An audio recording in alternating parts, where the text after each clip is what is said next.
Yo, what's going on? What's going on? What's going on, beautiful people? Peace and love, peace and love, peace and love. Happy wellness, wisdom, and winning Wednesday. Happy Wednesday, happy Wellness Wednesday. This is essentially Wellness Wednesday and Wisdom Wednesday. Peace and love. What's going on? Welcome to another day, another episode of SR Daily. This is episode 476. Episode 476 of SR Daily. Moving right along in week 96. I think 96. Yeah, week 96. 96 weeks on air, man. About 4 more weeks to 100 weeks in the 500th episode, man. 5 episodes a week, 100 weeks, 500 episodes is freaking phenomenal. It is the definition of consistency, of resiliency, of seeing the thing through, man, of living your dreams. This is what I'm talking about when I say I'm living my dreams, right? It's not about the glitz and the glamour. It's about waking up every day doing what I want to do in my life, waking up every day on purpose in spite of how I feel. Today I feel great, right? Today I feel great.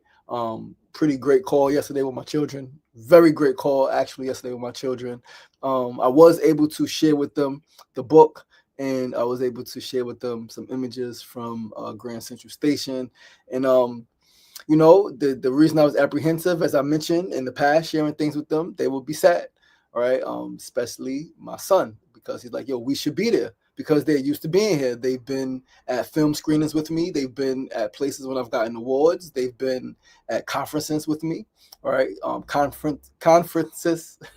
I'm getting tongue-tied, man. My energy is crazy right now. But they've been a lot of places with me, with a lot of great people doing a lot of great things. They've been with me when I received a donation, a check from a congresswoman, right, for a bus trip that we did a few years ago for some young people throughout the city.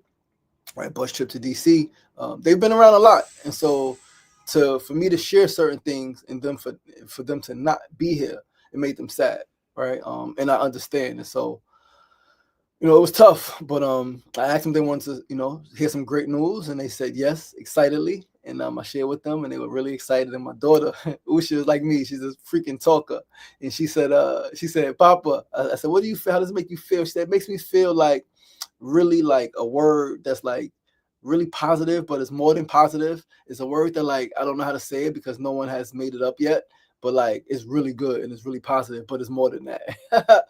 And my son said, I said, how does this make you feel? He said, it makes me feel great. All right. So yeah, man, really grateful, really excited to share that with them, to share this with them. Obviously wishing they were here in person to see it. But all is divine, all is well. There will be many more phenomenal things happening. When I see them, I'll be able to show them the book, right? They'll be able to read it. I'll be able to read it to them, however that goes, both ways, always. And yeah, man, what's going on, family? Peace and love. Thank you for tuning in. Mona Love, what's up, baby girl? Peace and love. That's my baby. That's my boo thing, my booski, my bay wife right there, all right? Incredible woman, incredible partner, incredible mother, incredible sister, incredible freaking human she is. Really, really loves her people, really committed to her people, to her word. Students to young people, right, to like fulfilling her mission. And it's an honor to walk beside you, beloved, and to hold your hand through this thing called life. Sefu Sankofa, what's going on, my brother? Peace and love. Thank you for tuning in. Happy Wednesday, family. We're going to hit the share button. Please do share this live with 5 to 10 of your people who may be interested in tuning in. Hit that share button. Hit that share button. Do not keep this great content to yourself. Share, and share some more. Spread the love, spread the love, spread the love, yo, right? That is what it's about. Sharing love, sharing wisdom, sharing light, and all that fly shit. But yeah, we are here. We about to get the show started in a few moments, man. We're going to just share this with a few more people, and then we are going to start the show. I'm really excited for this show, man. Really excited to wake up and do this thing every day. I really love this show, right? This is really something that I love doing every single day. And I'm grateful that I have the opportunity to do it, right? To wake up on purpose, on my mission, and to just facilitate this show every single day, man. It's a beautiful thing. You guys are beautiful people. I'm really grateful for you guys. And yeah, let's keep this thing rocking. We are starting right about, so we're gonna hit one more share. Now we're gonna start right now. Once again, guys, I'm your boy, your host, LaShawn Sugar Ray Martin. You are tuning in to episode 476 of SR Daily, episode 476. SR Daily is where personality meets enlightenment. It is Wednesday, October 15th, 2025. We're going to start with our first segment of the day. Today's first segment is a word of the day, and today's word is vulnerable. Vulnerable is the word of the day. Eddie Kruger, what's going on, brother? Thank you for tuning in. The word of the day is vulnerable. Vulnerable is defined as being brave enough to honestly express your feelings, needs, and fears, even when it's difficult. It involves showing your true self, sharing past mistakes, or expressing affection, which can feel exposed, but is essential for building deeper connections in relationship. This also means being open to emotional attack or harm. I'm going to read that one more time. Omar, bravo, what's going on, my brother? Today's word of the day is vulnerable. Vulnerable is defined as being brave enough to honestly express your feelings, needs, and fears, even when it's difficult. It involves showing your true self, sharing past mistakes, or expressing affection, which can feel exposed, but it is essential for building deeper connections in relationships. This also means being open to emotional attack or harm. That last part, open to emotional attack or harm. I think that is why most people do not want to be vulnerable, because people can use things against you. Being vulnerable, asking for financial help if you need it. People can absolutely, oh, you broke, how you ain't got no money? Or they can give you money, they can help you, and then later on, remember you asking for money, you ain't have nothing, I had to help you out. That's what people don't want to be vulnerable, understandably so. But this is where being brave and having courage come into play. Yes, people can, and sometimes they will use what you say and try to harm you. But this is when, as our Christian brothers and sisters would say, put on the full armor of God and understand that no weapon formed against you shall prosper, right? Put on the full armor of God and understand that no weapon formed against you shall prosper. I personally know, LaShawn Sugar Ray Marston, I know from personal experience, I'm living it right now. What's happening with me right now with Dear New York and the Humans of New York, as of, I don't even know how many views it's on right now, but as of yesterday, it was 330,000, right? That is because I was vulnerable. I know that there is great, great, great power in being vulnerable, especially in today's world where people are literally starving for connection. They're starving and thirsty for more humanity, even if they don't express it, even if they don't know how to say it, even if they don't know how to like advocate for it, they're thirsty for it. Media propaganda, social media, the phone, the disc, is so many ways to be disconnected from self, let alone from others, right? So many reasons to have your guard up, right? Yes, there are mean, evil people in the world who intentionally get close to you to harm you. Yes, that is very, very real, very true. However, this will being brave and having courage come into play. Put on the full armor of God. Know that no weapon formed against you shall prosper. There is great power in being vulnerable. When I did my documentary screening a few years ago in Queensbridge, I can't even remember the name. The holy cow, not still running the streets is the second part. American Hero. When we screened American Hero, around that time I was writing like some just thoughts, and I said I'm gonna turn it into a book. So the start of a book, the power of radical vulnerability. The power of radical vulnerability. Again, there is great power. I'm living it. My life, my success is a result of my being vulnerable. Yes, I have talent. Yes, I have skills. Yes, I'm intelligent. All of those things are true. But a lot of the success has nothing to do with that. A lot of these opportunities that come to me had nothing to do with my talent or my skills, right? Because I'm being vulnerable, that people come to me, right? That's what it's about. Attracting, becoming attractive. Vulnerability is attractive. One of the great reasons that Kimona says she loves me. Hey, how you doing? I am Lindy Houston. Thanks for tuning in. Appreciate you. One of the reasons that Kimona says she loves me so much, she tells people that I am extremely sweet, yet I am street. I'm street and sweet. And she loves my vulnerability. She loves the fact that I can cry. Like, I was a young man, who did not cry. And what happened? It led me to suicidal ideations, right? It led me to wanting to harm other people and actually harming other people and attempting to kill other people because I could not get in touch with my emotional side. I cannot get in touch with the real human side of me, right? The real human side of me, the side that cries, the side that feels, the side that gets hurt, that gets sad, that feels disappointed, that feels let down, that feels angry, right? And learning that I don't have to express any of those things with violence. I can express them with tears. I can express them by writing. I can express them by, if there's an opportunity to talk about it, to talk about what I feel, right? So yeah, man, there's great power in being vulnerable. Please, please, I urge and encourage and implore each and every one of you to find that space in your heart where you can be more vulnerable. Find that space in your heart, that inner chamber. What do you have locked in there? What do you have locked in there that you don't want the world to know, that you don't want the world to hear or to see? And ask yourself, how is that harming you?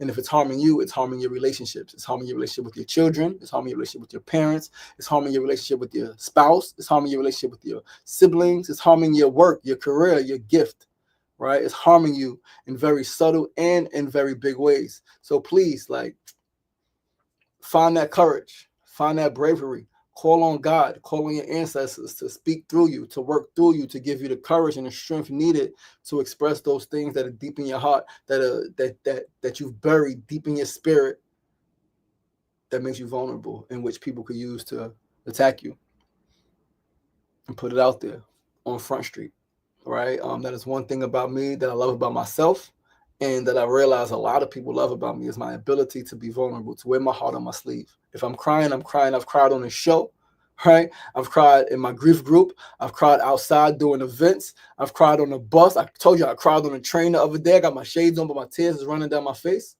right? I have no problem crying now. Wasn't always the case, but it harmed me. Me not crying, me holding it in, right? Thinking, like, lying, saying I'm good when I'm really not, harmed me, and in turn caused me to harm others, or led to me harming others, right? Liz Rosario, what's going on? What's going on, my sister? Ant, what's going on, my brother? Peace and love. Thank you both for tuning in. But let's move right along, family, to our second segment of the day. Today's second segment is our Need to Know News of the day. Yo, Razor Crud, what's going on? What's going on, Razor Crud? Peace and love, my brother. Peace and love. Mona said that's probably the one main factor that's holding me back. Yo, beloved, I agree. You got so much. Tap into that vulnerability. Like, let go of all inhibition. Surrender to the will of the divine and express yourself fully. I appreciate you. Let's move right along to our second segment of the day. Our Need to Know News segment of the day. Listen, the most amazing thing is happening right now. I've said it before. I'm going to say it again. Well, I didn't say yesterday because I didn't know yesterday when I did the show. But the Day New York exhibit, great. But yesterday, Humans of New York, the page, Instagram, 13 million followers, posted a clip of their time with me on Friday, 30-second clip. They posted to promote the Day New York exhibit at Grand Central Station. And man, oh man, as of last night, that 30-second video has amassed over 330,000 views, over 1,000 shares, more than 200 reposts, more than 200 comments, and more than 17,000 likes. This is by far the most exhilarating thing that's happened to me. Like, this is pure positive energy, right? The comments from strangers thanking me for not killing myself, as I mentioned in the video, saying I wanted to kill myself, saying at 19 years old, I said with a gun to my head. My mom is there crying, right? People recognizing how I touched the the billboard, right? Like, I just touched it. Like, when I first seen it, Mona was the first one to see it on Friday, and then, called us over, and I went, and as I seen it, I was like, wow, and I just, like, touched my face, like, yo, that's me. Again, no thoughts of nothing, just being present in the moment. And, like, however the way I touched it, people are looking like, yo, he touched himself with such grace and compassion, like, made that grace and compassion spill out to others. Like, the comments are insanely beautiful, right? People are sharing how, their family members wanted to kill themselves and didn't, and they send me love. Or somebody said how their brother lost their battle, right? Lost their mental health battle, and I'm assuming, committed suicide, took their own life. Man, like, it's fucking phenomenal. And then the love from friends and acquaintances, people who follow me, people who I know in real life, people who I've never met but follow me on social media. The love from them, holy freaking cow. Like, you guys know, I'm a speaker. I like to express myself. So, like, I love all the love, the congratulations, the salutes, the, like, keep going. That's all great. Like, thank you. But when people express in detailed words what this shit means to them, what seeing me win means to them, from, yo, I always knew you could do it. I've seen this in you for years. Yo, my goodness, my brother, I believe in you. Thank you so much for being an inspiration, right? Like, all of that, like, I'm an expresser. And I get that everybody's not expressive the same way, so it's no love lost. But man, I gravitate like towards those people who write quotes, not quotes, but write paragraphs in those comment sections. Like that shit, like to read those comments, man, filled with so much joy. Like my heart is literally bursting with pure joy. This shit is incredible. Like I haven't checked it. You guys know I've made it a habit to not check social media, not check emails, not check Facebook, not check Instagram, not check TikTok, not check any social media until after my show in the morning. My morning is for the meditation, reading, doing my show notes, and just like being in myself, maybe listening to some quiet music, some calming music, maybe listening to a talk. But that's what my mornings are reserved for until the show. And after the show, I check my social media. And I'm even gonna get a finer like grip on that between this time and this time I check social media, because like I got real work to do. Like we got this business to really build. Like I am in a position, this Humans in New York, this Dear New York is putting me in position to really go get everything I want. Like even more than the position I was in before, right? Everything leads to the next thing. So like this exposure, being able to now go to a company, be like, yo, I got a freaking 500,000 views on Humans in New York. I was just in the exhibit with Humans in New York, with Dear New York at Grand Central Station. Let's work on something, right? Let's work on something. Having this attention. People are saying they saw me on the news. I didn't speak on the news. I didn't do an interview on the news. But I guess whoever's on the news, right? Whatever the news is, they said Channel 7. I know some people at Channel 7. They said, I think my mom said News 12. I think I know somebody at News 12, but it's outside of me. They're doing interviews or they're talking about the exhibit in front of like, or in somehow, some capacity, they're getting shots of my image on the news. So people are, homegirl hit me up yesterday, yo, I watched the clip on the news and I saw you. Right. My mama said, yo, the guy was talking, interviewing my father's friend, I think Mr. G. I think my father knew Mr. G, the weather guy. Yeah. I think not News 12, Channel 11. I think wherever Mr. G works at, that was my dad's friend. So he was doing an interview. He was talking to somebody, and however the case was, they showed my freaking image, right? Or the guy was talking right in front of my image. Shit is amazing. So I'm in a position to go get everything I want. And so like, limit social media, engage more, comments, right? Respond to the comments. I got still so much more content to post. I still ain't post the young girl, Therese, who like honored me. I got another photo that I haven't even posted yet, right? Another photo, not a billboard, it's a smaller photo in Vanderbilt Hall with the high school students, right? But the photo she took of me is phenomenal. And what she wrote, like what they got on that plaque is phenomenal. But then what she wrote fully, she sent me all of what she wrote. Shit made me cry. Man. So yeah, man, this is absolutely phenomenal. This is the most amazing thing that's happened in my life in terms of my career, right? Becoming a dad. Absolutely phenomenal, right? That was like, but that was like, it was fear attached to that, right? It was anxiety attached to becoming a dad, right? Right? Like the marriage at the time, it wasn't the best, right? We intentionally created our daughter, but we had come out of rocky terms, right? I wasn't in my best space. So incredible, but it had other emotion attached to it. This has only pure positive emotion attached to it. Like seeing my mama cry, tears of joy, tears of satisfaction, tears of like, we here. When I could have gotten killed. Like I told her, I said, so many instances life could have went a different way. When we was in that fire when I was 2 years old and she jumped down and burned a flight of stairs with me in South Jamaica, Queens, like we could have died in that fire. My uncle could have not been home. My mother was asleep. I was asleep. We could have went up in flames.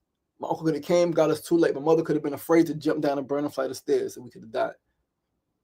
Right? A lot of things could have went a different way. My mama and my dad, 33 years apart, could have never met. They could have met and never engaged in intercourse. They could have engaged in intercourse, never gotten pregnant. Could have gotten pregnant and decided like, yo, she said, my cousin's mom was like, you gonna have that old man's baby? She was like, absolutely. She could have been like, no, I'm pregnant by this guy. He's 33 years older than me. Like, I'm not keeping this baby. Right? Like so many things could have went a different way. I could have, when I sat with the gun to my head, I had my finger on the trigger, drinking Hennessy, smoking weed on my sister's floor in Maryland. The trigger, I could have fucking pulled the trigger and killed myself. Brains blew all over the carpet, all over the couch, and not been here right now. And none of this shit would be what it is. Life would have still went on the way it would have. But here we are. Here we are, man. This is the most fucking exhilarating thing. We're gonna move right along though to our third segment. Sefu said powerful engagement. Thank you, my brother. Know your value, negotiate your price.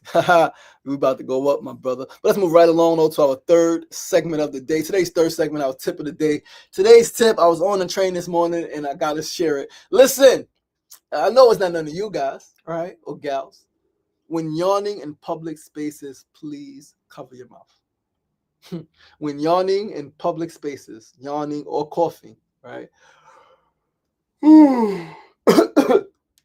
When yawning and coughing in public spaces, please cover your mouth. I think yawning and coughing in public spaces without covering your mouth shows both a lack of awareness and a lack of concern for others. Maybe a few weeks ago or months ago, I would have said it's disrespectful. But I'm learning and growing that people just, it's habits, right? They're not maybe not intending disrespect.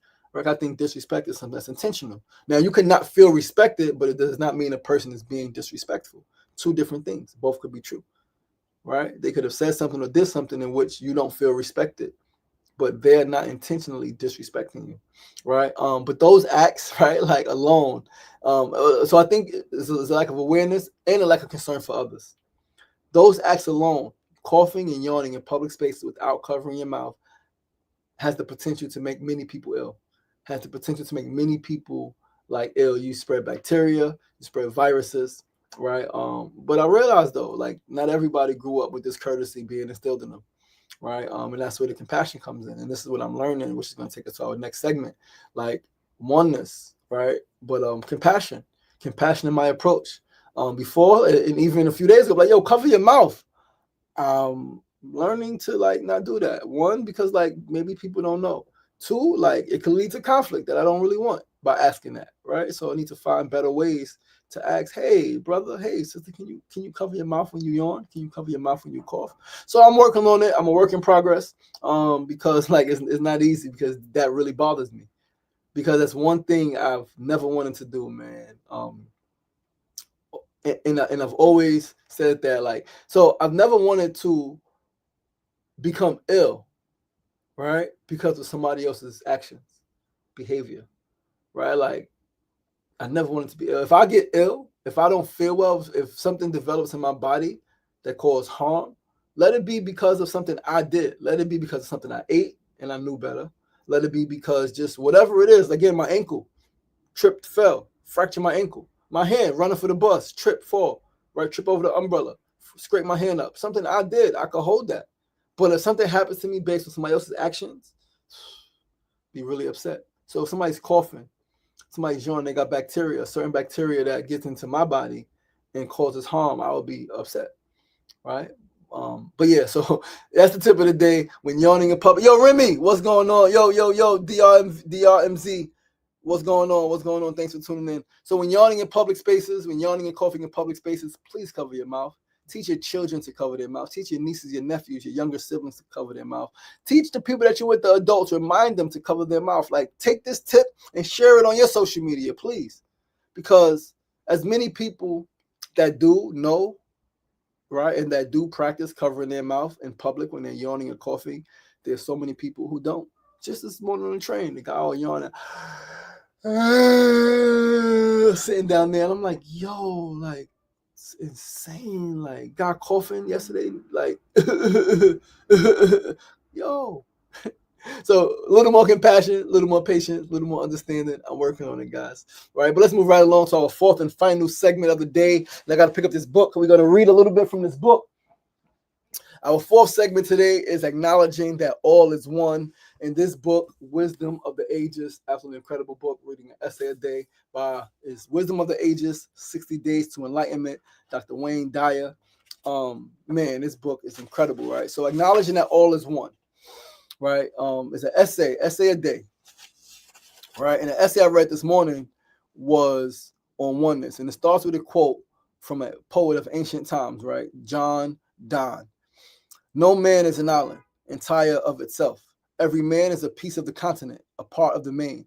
If a clod be washed away by the sea, Europe is the less, as well as if a promontory were, as well as if a manor of thy friends or thine own were. Any man's death diminishes me, because I am involved in mankind, and therefore never sin to know for whom the bell tolls. It tolls for thee. Oneness, right? And I know that I have often ignored this truth based on the hatred, oppression, and judgment of others. The world is a certain way. People love to oppress. Some people, right, love to oppress, love to exploit, love to ostracize, love to subjugate, love to dehumanize others, right? Black people, women in general, right? Like, there are groups of people out there, there are individuals out there who are like that. And I get that. But in the essay, he gives a perfect example. And again, this is a conscience that I'm coming to now, whereas I can look at the stuff in the world and be sad by it, be angered by it, but know that those people causing the harm, either they're mentally ill, or they are just they're at a different part of the energy spectrum, right? Or they're hurting. They're hurting and they're now causing hurt. But he says something, right? He says, as we look at our body, right? So he said, mystical teachers and poets are always reminding us of our connectedness and the oneness of everything and everyone. We must look beneath the surface and beyond appearances to grasp the unity consciousness they speak of. As we look at our body, it does appear to be a separate organism, but a closer look reveals a multitude of organs and rivers of fluids containing zillions of life forms, with even more zillions of invisible bacteria, all working together to form this body. To rephrase John Donne's enduring contribution, no cell is an island entire of itself. Every single cell is a piece of the body, a part of the main.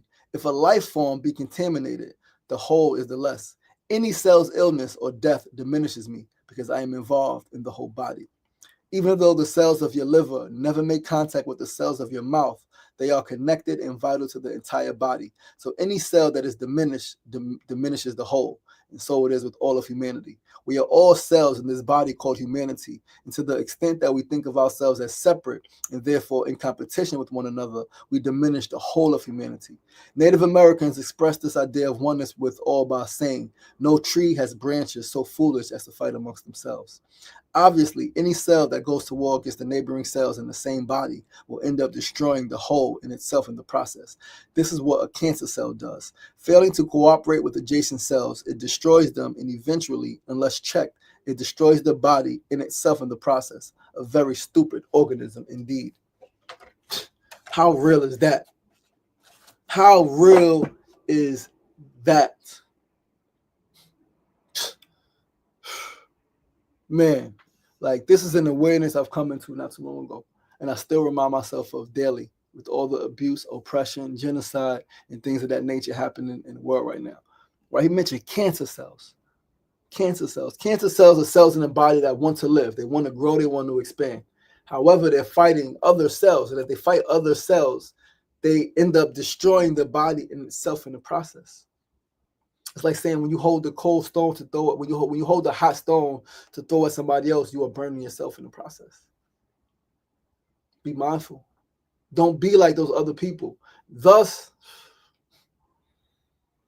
if you guys know me, you know that Malcolm X is one of my favorite humans. I got so many shirts. I got a hat. Like, he's one of my favorites. He's one of my favorite humans to ever live. Got his children's book, right, that his daughter wrote, Becoming or Being Malcolm Little, or Malcolm Little, the boy who grew up to be Malcolm X. I think that's the name of the book. Got it signed, autographed, right, by her Ilyasa Shabazz. I know the family a little bit, right? Malcolm X is one of my favorite people. However, I now understand the concept of Dr. King, turn the other cheek. I don't think that I would personally be able to do that, or in a lot of instances, but I have a better understanding of it. Violence begets violence. Someone violence against you, they're going to have a consequence. Your violence against them, you're going to have a consequence. Man, it's a tough thing, right? It's a tough thing, man. But we here. Yo, Black Chalk Lines, what's going on, my brother? Peace and love, peace and love. Thank you for tuning in. But yeah, man. Yo, guys, listen. Yo, Harold, what's going on, my brother? What's going on, my brother? Peace and love, peace and love. Good looks on the Grand Central Station joint. I appreciate you, big bro. I appreciate you. I appreciate you, big brother. Said Fu said, cover your mouth. Who raised you? Yo, absolutely. That's what I be saying, man. But like, you gotta, I gotta have a little more compassion. I'm working on it, right? And I got a specific goal, idea for myself. But listen, guys, that's the show. Thank you so much for tuning in, man. I love you guys. I appreciate you guys. Remember that all is one. Every cell in the body is one. Every human under God, under the sun, on the earth is one, right? As vastly different as we are, just as the cells in our feet, a bit different than the cells in our ears, right? A bit different than the cells in our prefrontal cortex, a bit different from the cells in our rectum, right? But they all work together to keep the body going. And if one cell becomes ill, if one cell becomes damaged, it damages the whole body, right? So unless you can cut it out. There are cancer cells you can cut out, right? They say cut off your nose to spite your face. If you got cancer in your finger, will you cut your finger off before the cancer spreads to your whole body? I would. I would absolutely cut my finger off if there's cancer growing in my pinky. And the option was take time, right? It could potentially flow through the whole hand, my whole body, and I could have cancer throughout my whole body. Or if I cut the finger off, I can eliminate any potential of cancer spreading to my whole body. I'm cutting my finger off. But everybody got a different perspective, right? But I love you guys. I appreciate you guys. Thank you so much for tuning in. Once again, I'm your boy, your host, LaShawn Sugar Marston. This is episode 476 of SR Daily. We are here, Wellness, Wisdom, and Winning Wednesday. Please be sure to join us tomorrow, same time, same place, 9 a.m. to 9:30 a.m. right here on Facebook Live, YouTube Live, and Instagram Live. Said Food just posted, rest in peace, D'Angelo. Absolutely young brother, man, passed from pancreatic cancer, I believe. That's what they said. But I love you guys. Remember, it ain't getting knocked down. That's the problem. It's staying down. So get up, get up, get up. The power is in you. As always, be kind to yourself. Be kind to each other. I love you guys. Have a great Wednesday. Peace.